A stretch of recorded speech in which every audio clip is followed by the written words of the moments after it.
नमस्कार दोस्तों, एक बार फिर स्वागत है आपके अपने YouTube चैनल अध्यात्म टीवी पर। आज हम लोग सुनेंगे पाप मोचनी एकादशी की व्रत कथा। हिंदू धर्म में एकादशी का विशेष महत्व होता है। यह दिन भगवान विष्णु को समर्पित होता है। आपको बता दें कि इस दिन जो व्यक्ति व्रत रख कर के भगवान विष्णु की पूजा आराधना करता है, उसको भगवान विष्णु की कृपा प्राप्त होती है। वहीं यहाँ हम बात कर रहे हैं पाप मोचनी एकादशी के बारे में, जो 25 मार्च 2025 को मनाई जाएगी।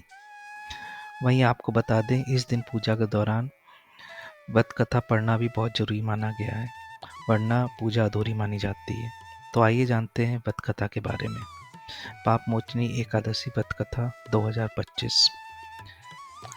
अर्जुन ने श्री कृष्ण भगवान से कहा, हे कमल नयन, मैं जो एकादशियों की व्रत की कथाएं सुन रहा हूँ, त्यों त्यों अन्य एकादशियों के व्रत की कथाएं सुनने की मेरी जिज्ञासा बढ़ती जा रही है। हे मधुसूदन, आप कृपया कर चैत्र मास के कृष्ण पक्ष की एकादशी के बारे में बताइए। इस एकादशी का नाम क्या है, इसमें कौन से देवता की पूजन किया जाता है तथा इस व्रत का विधि विधान क्या है। हे श्री कृष्ण, ये सब मुझे विस्तार पूर्वक बताने की कृपा करें। भगवान श्री कृष्ण ने कहा, हे अर्जुन, एक बार यही प्रश्न पृथ्वीपति मदांता ने लोमश ऋषि से किया था। जो कुछ लोमश ऋषि ने राजा मदांता को बताया था, वही मैं तुमसे कह रहा हूँ। राजा मदांता ने धर्म के रहस्यों की ज्ञाता महर्षि लोमश से पूछा, हे ऋषि श्रेष्ठ, मनुष्य के पापों का मोचन किस प्रकार संभव है? कृपया कर कोई ऐसा उपाय बताइए जिससे सहज ही पापों से छुटकारा मिल जाए। महर्षि लोमश ने कहा, हे राजन, चैत्र मास के कृष्ण पक्ष की एकादशी का नाम पाप मोचनी एकादशी है। उसके व्रत के प्रभाव से मनुष्य के अनेक पाप नष्ट हो जाते हैं। मैं तुम्हें इस व्रत की कथा सुनाता हूँ, ध्यानपूर्वक श्रवण करो। प्राचीन काल में चैत्ररथ नाम का एक वन था। उसमें अप्सराएं किन्नरों के साथ विहार किया करती थी। वहाँ सदैव बसंत का मौसम रहता था, अर्थात उस जगह सदा नाना प्रकार के पुष्प खिले रहते थे।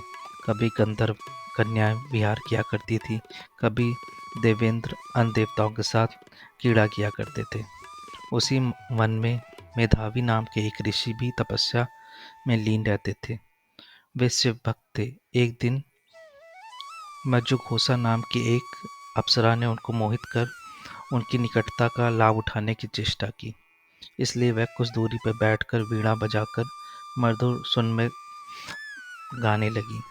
उस समय शिव भक्त महर्षि मेधावी को कामदेव भी जीतने का प्रयास करने लगे। कामदेव ने उस सुंदर अप्सरा के भू का धनुष बनाया, कटाक्ष को उसके पतंचा पे चढ़ाया और उसके नेत्रों को मृत्युघोषा अप्सरा का सेनापति बनाया। इस तरह कामदेव अपने शत्रु भक्त को जीतने को तैयार हुआ। उस समय महर्षि मेधावी भी युवावस्था में थे और काफी हष्टपुष्ट थे। उन्होंने यज्ञोपवीत तथा दंड धारण कर रखा था। वे दूसरे कामदेव के समान प्रतीत हो रहे थे। उस मुनि को देखकर कामदेव के वश में हुई मृत्युघोषा के धीरे धीरे मधुर वाणी से वीणा का गायन शुरू किया तो महर्षि मेधावी भी मृत्युघोषा के मधुर गानों तथा उसके सौंदर्य पर मोहित हो गए। वह अप्सरा मेधावी मुनि को कामदेव से पीड़ित जानकर उससे आलिंगन करने लगी। महर्षि मेधा उसके सौंदर्य पर मोहित होकर शिव रहस्य को भूलकर काम के वशीभूत होकर उनके साथ रमण करने लगे। काम के वशीभूत होने के कारण मुनि को उस समय दिन रात का कुछ भी ज्ञान न रहा और काफी समय तक वे रमण करते रहे। मृत्युघोषा उस मुनि से बोली, हे ऋषिवर, अब मुझे बहुत समय हो गया है, अतः स्वर्ग जाने की आज्ञा दीजिए। अप्सरा की बात सुनकर ऋषि ने कहा, हे मोहिनी, संध्या को तो आई हो, प्रातःकाल होने पर चली जाना। ऋषि के ऐसे वचनों को सुनकर अप्सरा उनके साथ रमण करने लगी। इसी प्रकार दोनों ने साथ साथ बहुत समय बिताया। मृत्युकोशा ने एक दिन ऋषि से कहा, हे ऋषि, आप मुझे स्वर्ग जाने की आज्ञा दीजिए।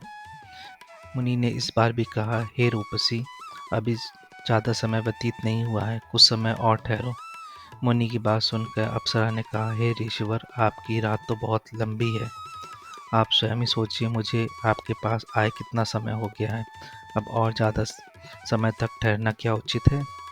अप्सरा की बात सुनकर मुनि को भी समय का बोध हुआ और गंभीरतापूर्वक विचार करने लगे। जब उन्हें समय का ज्ञान हुआ कि उन्हें रमण करते 57 वर्ष बीत चुके हैं, तो उस अप्सरा को वह काल का रूप समझने लगे। इतना समय भोग विलास में व्यर्थ चला जाने पर उन्हें बड़ा क्रोध आया। अब वह भयानक क्रोध में जलते हुए उस तपनाश करने वाली अप्सरा की तरफ प्रकुटि तान कर देखने लगे। क्रोध से उनके अधर कांपने लगे और इंद्रियां बेकाबू होने लगी। क्रोध से थरथर स्वर में मुनि ने उस अप्सरा से कहा, मेरे तप को नष्ट करने वाली दुष्टा, तू महापापिन और बहुत ही दुराचारणी है। तुझ पर धिक्कार है। अब तू मेरे श्राप से पिशाचिनी बन जा। मुनि के क्रोधयुक्त शाप से वह अप्सरा पिशाचिनी बन गई। यह देख वह व्यथित होकर बोले, हे ऋषिवर, आप मुझ पर क्रोध त्याग कर प्रसन्न होइए और कृपया करके बताइए कि इस श्राप का निवारण किस प्रकार होगा। विद्वानों ने कहा है, साधुओं की संगत अच्छा फल देने वाली होती है और आपके साथ तो मेरे बहुत वर्ष व्यतीत हुए हैं। अतः आप मुझ पर प्रसन्न हो जाइए, अन्यथा लोग कहेंगे कि एक पुण्यात्मा के साथ रहने पर मृत्युघोषा को पिशाचिनी बनना पड़ा। मृत्युघोषा की बात सुनकर मुनि को अपने क्रोध पर अत्यंत ग्लानि हुई, साथ ही अपनी अपकीर्ति का भी भय हुआ। अतः पिशाचिनी बनी मृत्युघोषा ने मुनि से कहा, तूने मेरा बड़ा बुरा किया है, किंतु फिर भी मैं तुझे श्राप से मुक्ति का उपाय बताता हूँ। चैत्र मास के कृष्ण पक्ष की जो एकादशी, उसका नाम पाप मोचनी है। उस एकादशी का उपवास करने से तेरी पिशाचिनी की देह मुक्ति हो जाएगी। ऐसा कहकर मुनि ने उसके व्रत का सब विधान समझाया। फिर अपने पापों का प्रायश्चित करने के लिए वे अपने पिता च्यवन ऋषि के पास गए। च्यवन ऋषि ने अपने पुत्र मेधावी को देखकर कहा, हे पुत्र, ऐसा क्या किया है तूने जो तेरे सभी पाप नष्ट हो गए, जिससे तुम्हारा समस्त तेज मलिन हो गया। मेधावी मुनि ने लज्जा से अपना सर झुका लिया। पिताश्री, मैंने एक अप्सरा से रमण करके बहुत बड़ा पाप किया है। इसी पाप के कारण मेरा सारा तेज और मेरा तप नष्ट हो गए हैं। कृपया करके आप इसे पाप से मुक्त छुटाने का उपाय बताइए। ऋषि ने कहा, हे पुत्र, तुम चैत्र मास के कृष्ण पक्ष की पाप मोचनी एकादशी का विधि और भक्ति पूर्वक श्रवण करो, इससे तुम्हारे सभी पाप नष्ट हो जाएंगे।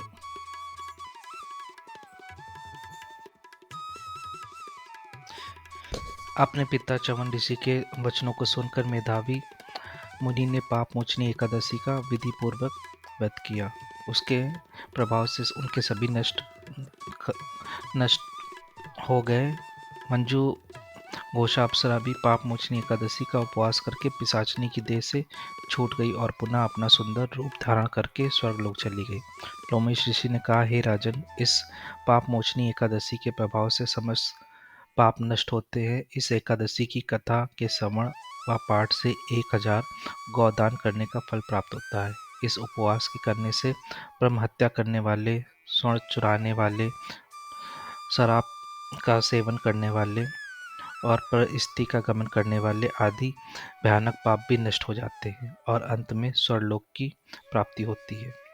तो ये भक्तों, यदि आपको हमारा आज का वीडियो अच्छा लगा हो तो हमारे चैनल को प्लीज़ लाइक, शेयर और सब्सक्राइब करें और साथ में कमेंट करें। जय श्री हरि। धन्यवाद।